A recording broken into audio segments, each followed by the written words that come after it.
In this fourth part of a four-part series, Siegfried Engelmann and Evan Haney discuss key points found in the NIFDI Press book, Engelmann's Direct Instruction, Selected Writings from the Past Half-Century. This fourth and final segment covers Section 4, Responding to Criticisms and Roadblocks. The publications in this section show how Zig has reacted to criticisms and roadblocks throughout his career, the variety of criticisms, and the different approaches he used to respond. Interviewing Engelmann is Evan Haney, Direct Instruction Program co-author.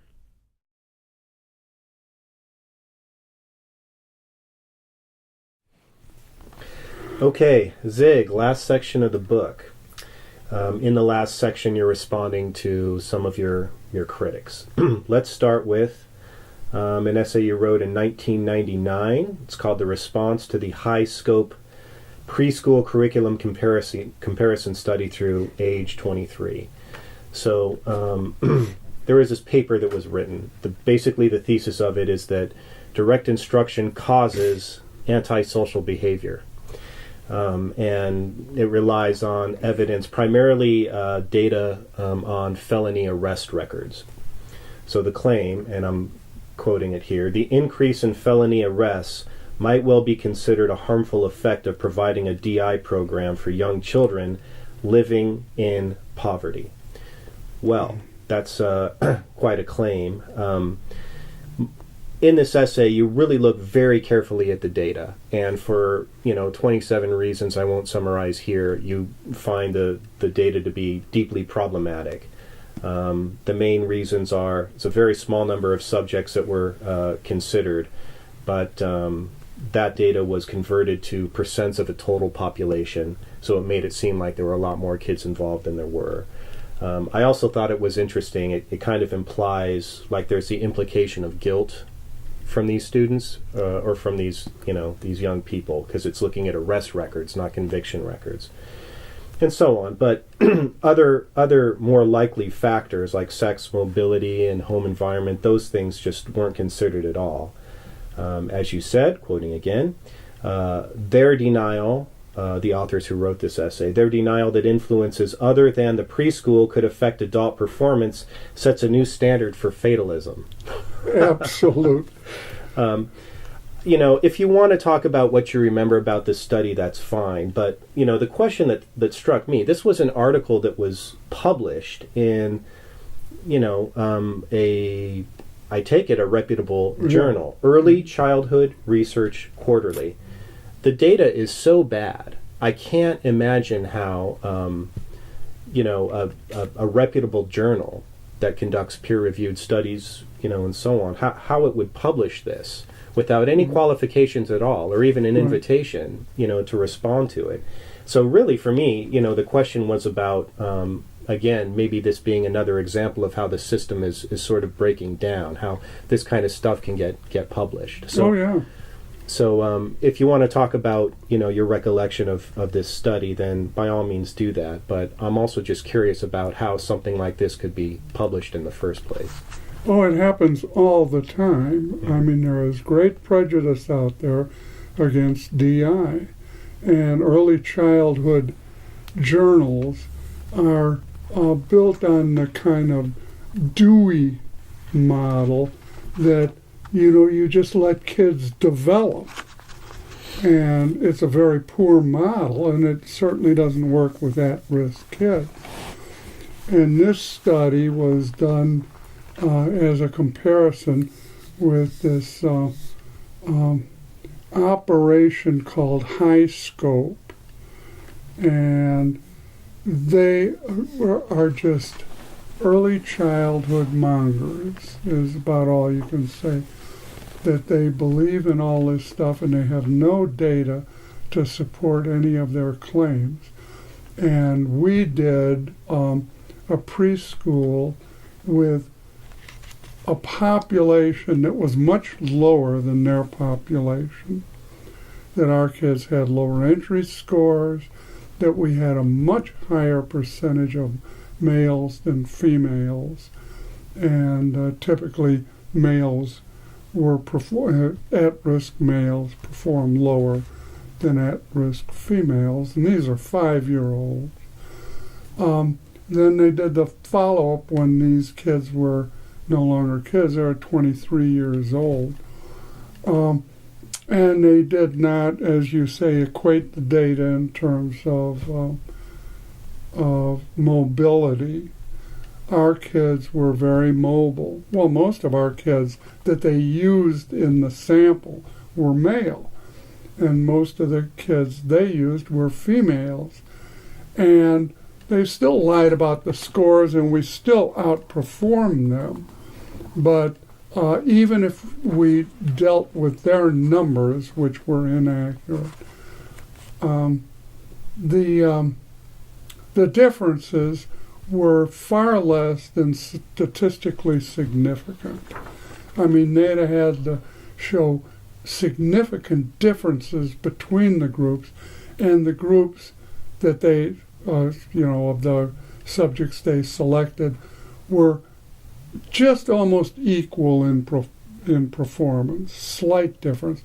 And they obviously went for the lowest sample of DI they could find. But it was not a fair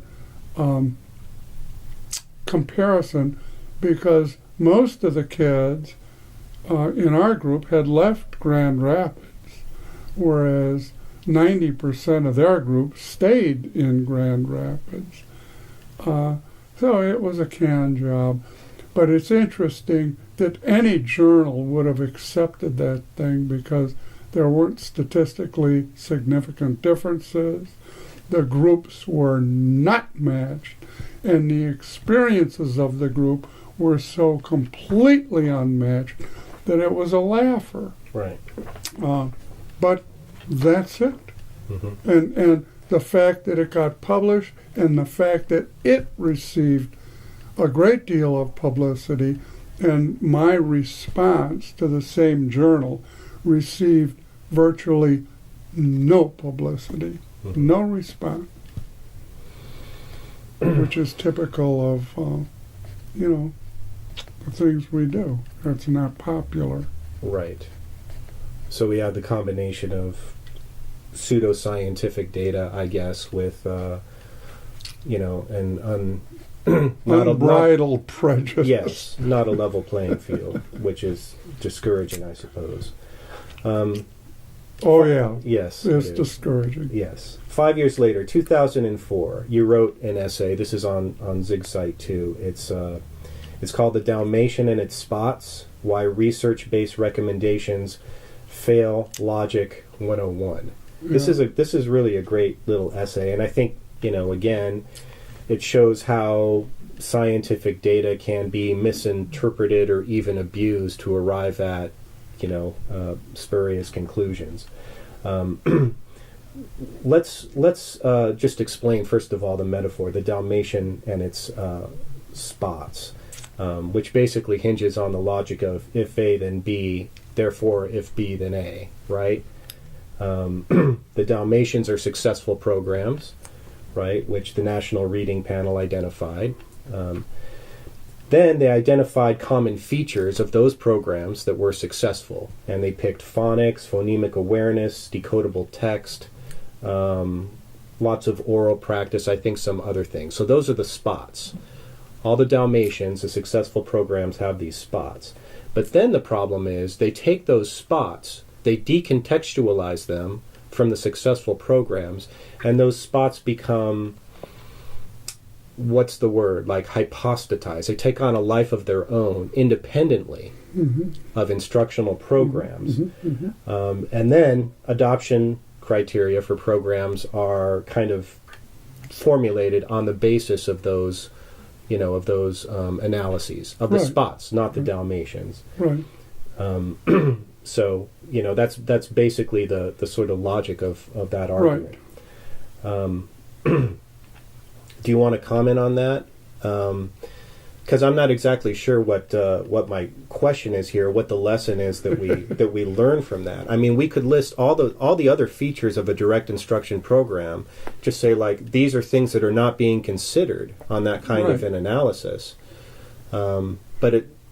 Well, I mean, you can't highball it. You can't say, oh, here's a feature. I like this feature, and here's a feature, and this thing does do this and that. So we'll just treat all of these things as variables.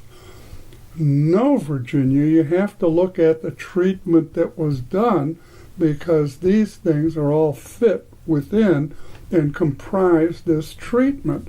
So if you start taking them out as little atoms, then you really don't know what the hell you have, because you're now defining them not in the way they were in that program, but in the way you choose to define them. Phonics. They had phonics. What the hell does that mean? That's some kind of broad spectrum of things where kids use sounds for words.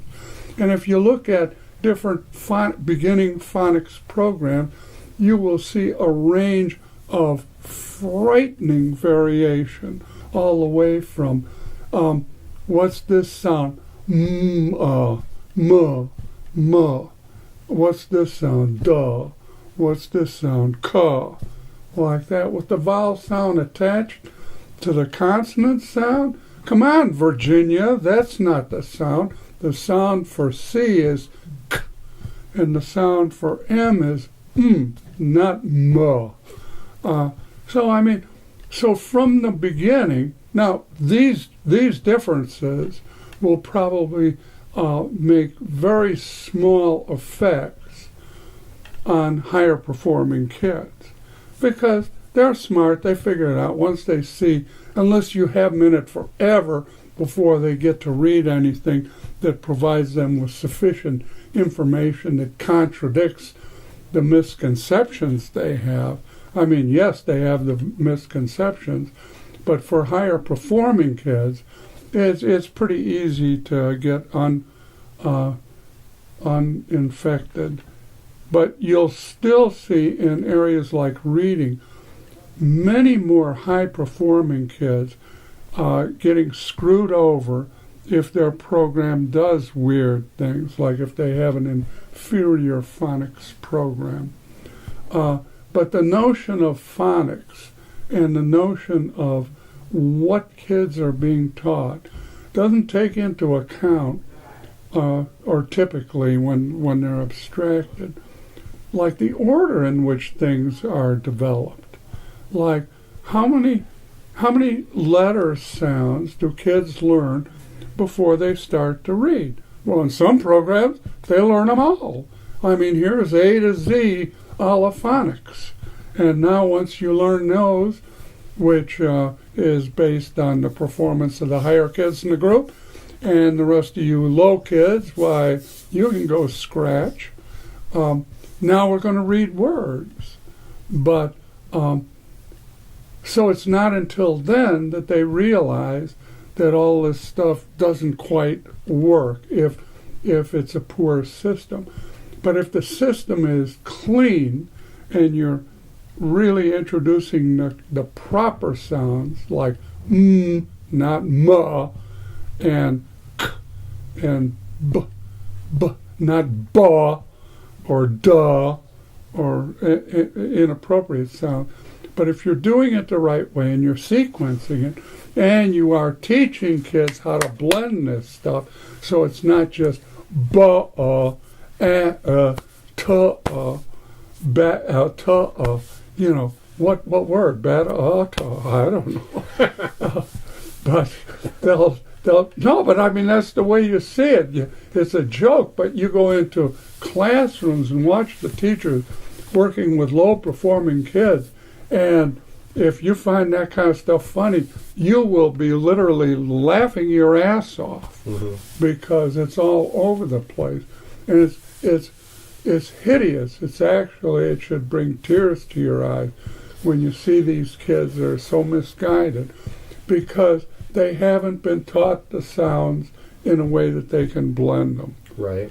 And so if they were taught cleanly, b, a, t, and then they could say it faster, b, at, b, at, b, at, okay, they can get it. Right.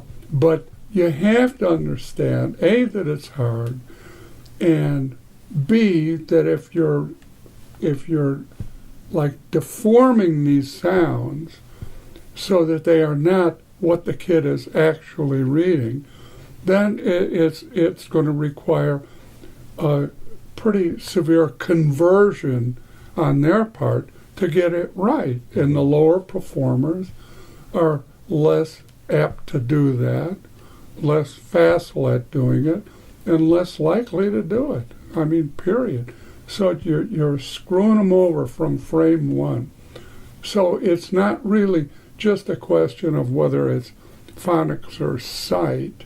I mean, sight words suck because, the kids memorize the words, and so because they don't have to discriminate between similar words very early, that they just kind of look at the first letter and, oh, that word is but, and that word is and that word is so. And then as soon as they start getting variant words, in a poor sight reading program, well, all sight reading programs are poor, period. I mean, if you want to teach kids articulately so that you can correct their mistakes and so they understand all the word types, those that are spelled regularly, those that are spelled regularly but that have predictable combinations, like HT when they're together, whoops, nothing. TH, now it becomes a unique sound. Right. V, and you can teach it as a voice sound, v, or an unvoiced sound. But you better set up your program so that however you're teaching it, they're using the proper sound and that the variant sound is introduced. And you just have to be very careful with all the phonics details there are to make sure that you're teaching it all, you're showing it all, and you're providing enough practice for kids to learn it, and you're basing their performance or where they're going next in the program on their performance. So right. they're not moving ahead if they don't get it. Right. I mean, you're not doing them a favor. Make sure they get it. Make sure they know that they're totally adequate at learning this stuff and that they're not slow ball kids or dummies or anything like that. And they'll do fine. Right. Don't overwhelm them with too much new information at one time. Right. Make sure the material is sequenced sensibly. Use consistent language so you don't promote confusion or misrules. Make sure the example sets are testing specific inferences. All the things we can say about DI programs in general that we would find in the Dalmatian are screened out when you just look at the spot of phonics. Oh, yeah. So I didn't even relate this to the Dalmatian. Well, you got there. It's not just phonics versus sight reading. It's like phonics in the context of a well-designed program. Right. So you look at the dog, you don't look at the spots. Right. And the dog is the program, and you can explain certain things by the spots. But I mean, basically, if each spot is a skill or whatever, you have to make sure that it fits that dog. Right. And that means the dog is your group, your classroom, or whatever, and that you're not just making like hideous generalizations based on spots. So also in 2004, Zig, we have this piece called Data Be Damned. You discuss the Coleman Report from 1966. The Coleman Report identified performance disparities between at-risk black students and their more affluent white peers. It also identified irrelevant variables like smaller class size, laboratories, counseling services, teacher salaries, etc. Those things weren't significant in producing student outcomes. And it seemed to point toward the identification of instruction as the central cause of student performance. But then you say, despite this report, the wrong conclusion was was drawn from it. The conclusion was, instead of seeing this as a problem with instruction in those schools, it was interpreted primarily as a social problem, right? Yes. So the correlation was also observed, well, black students who are in predominantly white schools tend to do better. So there's this correlation. And based on that, this very ambitious, very expensive program of busing at-risk black students, primarily from inner city locations into white schools, this was undertaken. And I think it was something like 6 years later when we found out that, that didn't produce significant outcomes for those students.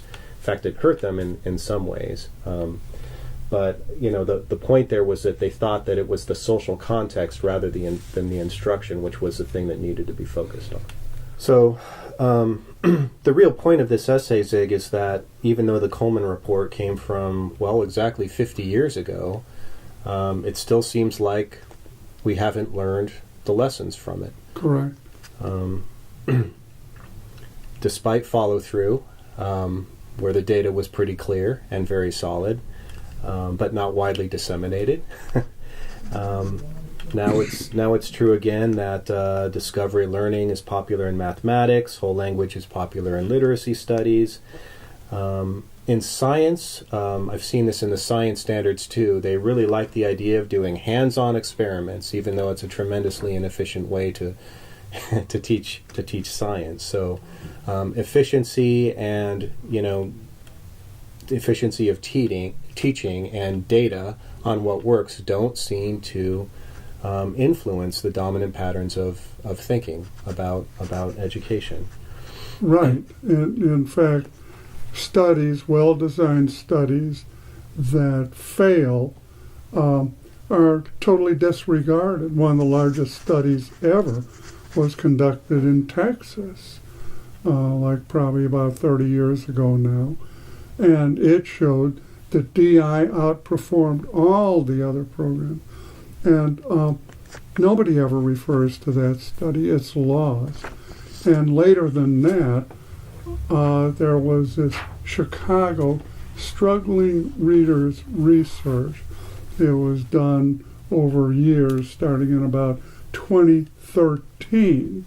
And it was based on the same stuff that the Coleman report said didn't work. It was based on the idea that if kids had longer school days, there was more choice, more academic freedom for the teachers so that they could teach the kids, and just a mushier system of that sort, like kids would flourish because it would be them learning, not somebody trying to stuff some things into their heads. So they did this struggling reader research, and it had 31 schools, middle schools, that were assigned to the experimental group, and 30 schools matched in demography assigned to the comparison group. So here you had over 60 schools doing this program, and it was the same program that had been shown earlier by the Coleman report to be a total failure. But it had teacher autonomy, teacher decisions, more adults in the classroom, longer school day, optional evening stuff, more involvement with the home, and so forth. And then after 4 years or 5 years, they did data on this, and everything they did was pristine. This was the carefulest instructional design I have ever seen for a large study. And this was large. I mean, they had thousands of kids involved. So, wow. So what were the end results? There was no more difference between the experimental group and the comparison group than you could get if you purposely tried to assign groups so that they would be identical. There was no difference between the groups. I mean, their results, their final results, were the same down to the decimal point. I mean, in other words, that treatment did not produce one iota of gain. And with this study and its elegant analysis, I mean, terrific, coming down with that bottom line. How many people have even heard of that study, and why hasn't anybody heard of it? Well, the reason seems simple. It's because it showed exactly what they didn't want to hear. Right. But it showed it with such definitive nature. How could anybody deny this study? And yet nobody even knows about the study. The Coleman study, received a great deal of publicity. Unlike this one, when the results came out, whoa, the book was closed and nobody ever talked about it again. But the Coleman report received a lot of talk, but when it came down to it, it showed that none of the things that they thought were positive variables in terms of teaching or organizing things so kids would learn were effective. Right. I think this gets to the whole idea of what it means to conduct like experiments on kids of a very large scale, based on, as you said, like these tangential factors that they think are going to be significant. Turns out they aren't. They find this out a couple years later, and then maybe they fess up to it, or maybe they just bury the data. But the point is, actually, the next essay, Professional Standards in Education, is really fascinating and powerful, because you're talking about like the unethical nature of what they're doing here. Because every time we go through one of these trials, it's a whole generation of kids who have to suffer the effects of it. Right. It's kind of brilliant, actually. You look at the ethical guidelines of the American Psychological Association, and it lays out all these things that if you're a psychiatrist or a psychologist, you have to do to protect the interests of your patients. And you basically suggest we need something like that for education, because otherwise, we're just going to keep performing experiment after experiment on kids. It's going to have, potentially devastating effects on them. Whoops, too bad. 3 years later, we'll just try something else. So there's no sense that the system has to be held accountable to the students upon whom these experiments are conducted again and again and again, from the 60s all the way up to more Right. contemporary studies that you're describing here. Yeah, nothing changes. Right. But it's true that we need some kind of ethical guidelines that really protect the kids. There's a lot of talk about it's all for the kids and all this instruction is designed with the kids in mind. But no. The bottom line is the performance of the kids. And if the performance is not adequate, if there is no gain, and if there's evidence that there would be gain if different programs were used, different techniques were applied, and different sanctions were provided. In other words, the teacher teaches what the teacher's supposed to teach. The behavior of the teacher is controlled so that the teacher is doing the right things. The schedule is designed properly. The group structures are controlled so that there's much homogeneity in groups, and therefore the teacher can teach to all the kids in the group because they're on basically the same level, rather than teaching a heterogeneous group where some kids are, several standard deviations above other kids in the group. And these kids are supposed to learn, these kids are supposed to learn, and they would be in different, not just different verses, they would be in different books, they would be in different volumes. And if they are not treated as individuals, which they're not, then they're receiving inappropriate instruction. That the remedy is to identify what they don't know. This is not mystical stuff. You test them, you see what they don't know. Then you start at the lowest level of what they don't know, and you work your way up systematically, teaching them, and you teach to mastery. And if you look at the data, you'll see that they start mastering things faster and faster and faster. And they're learning in bigger lumps. And they're going faster. And pretty soon, they are learning at the same rate or close to the same rate as your much higher performers. But this will not come about by magic.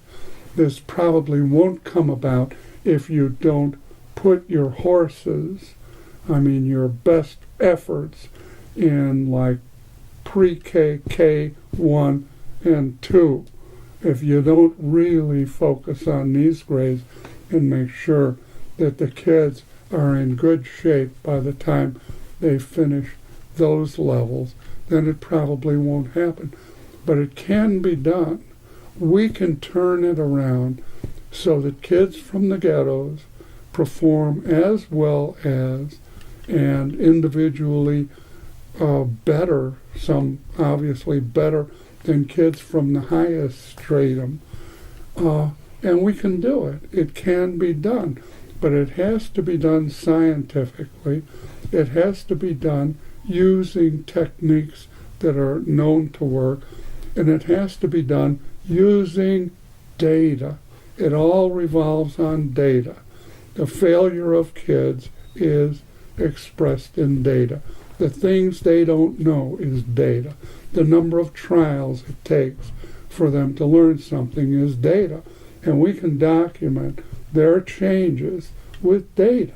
But we have to look there and not at some wild-haired, crazy, unsubstantiated bullshit. You mean like the Common Core standards, for example? Like the Common Core standards. That's a totally... Don't get me going on the Common... unfortunately, that's the last essay in this section. It's a very funny essay, The Dreaded Standards. It fits in with what you're saying, though, because these techniques are not proven, to be effective. They're not based on any data. The Dreaded Standards is the name of this particular essay. You've written several on Common Core. This one is really quite funny. It's a nice place to end the book. Okay. There are these mathematical practices, remember, that are laid out in the Common Core math standards.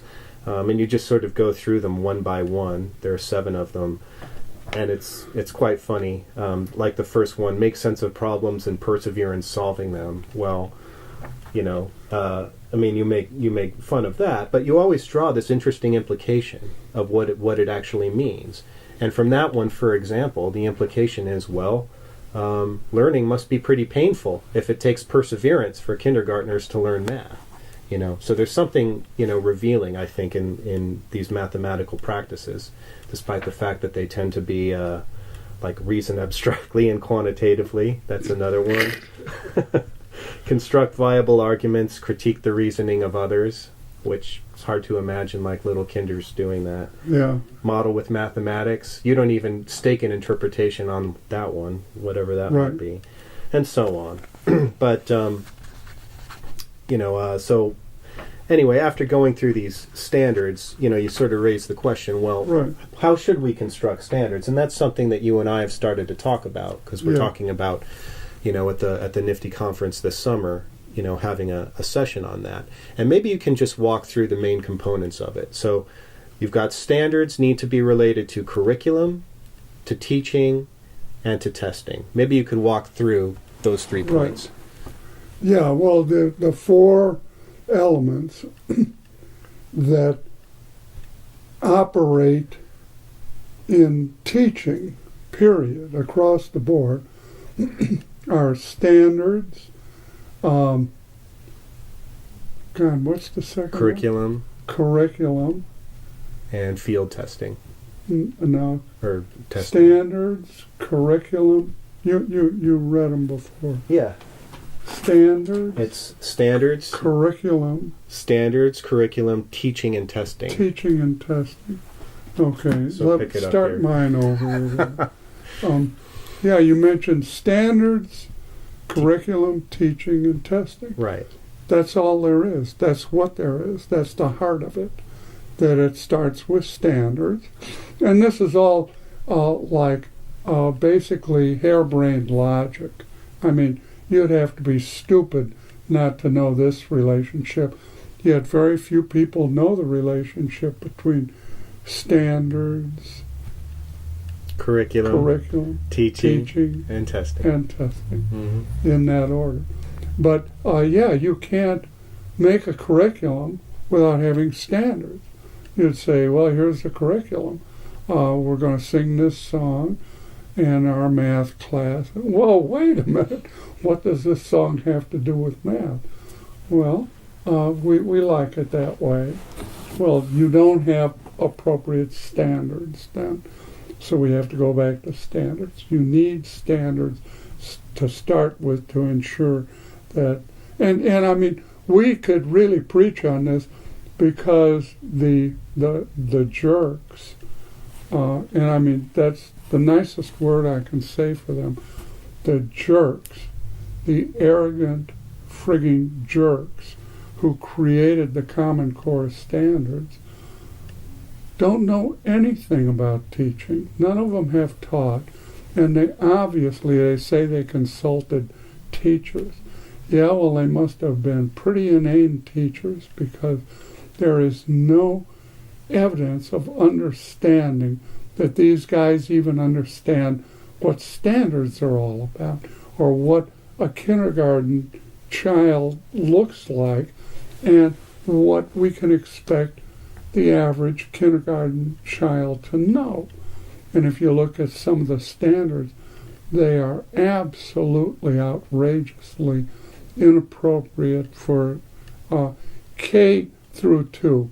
Beyond 2, who gives a damn, basically. But K through 2 is where it all takes place in terms of putting these kids on the track and providing them with enough horsepower that they can make it. And you can do whatever you want with your damn standards then within sort of reason. But saying within reason when we're talking about standards is almost a contradiction in terms. I mean, reason doesn't exist that anybody would support the Common Core standards. Anybody would assemble 24 people who don't know anything about instruction and let them make up standards. Why, what kind of a world is this? And there's no continuity in these standards. And we could talk a long time about problems with specific standards, but the point is these people suck and the standards suck because the people suck and they don't know squat from good apple butter. I mean, it's really a shame. But we had to operate the system. There are these 4 elements that have to be in the appropriate order, starting with standards. And then what follows standards? What's the next one? Our sequence is curriculum, teaching, right, and testing. Right. The curriculum tells what you have to teach. It's related to the standards. It derives from the standards. And then from that, there's actual teaching. It's not just, here is the curriculum, but here's how it's going to be taught. These are the translations that turn the curriculum into teaching. And then the final one, obviously, simply answers the question, did that teaching work? I don't know. Let's test. Mm-hmm. And so how do we test? we test exactly what we taught. And if the kids perform well, then the system works, given that the things they were taught were appropriate for the curriculum, and the standards were generated all of the above. So that this cycle is the core for having, reasonable programs, starting with the standards. Okay, so we've talked our way through the whole book now. That's a lot of years and a lot of essays. As far as last thoughts go, Zig, I guess my general impression is, it's kind of like this double-edged sword problem. Like, on the one hand, education doesn't really function as if instruction were a science. So half the game is trying to just convince people to get on the science bandwagon. But then on the other hand, as we look through these essays, there are lots of ways that science can be abused or perverted or, sucked back into the logic of a dysfunctional system. So that seems to me like the basic dilemma that we've been talking through again and again. Right.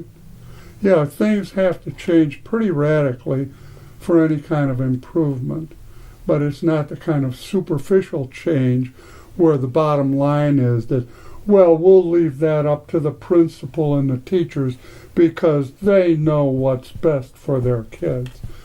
Bullshit. In a failed school, they don't know what's best, and they need to be reorganized, and the thing needs to have a top-down structure that has as its goal, and from frame one, the kids, and of course the teachers.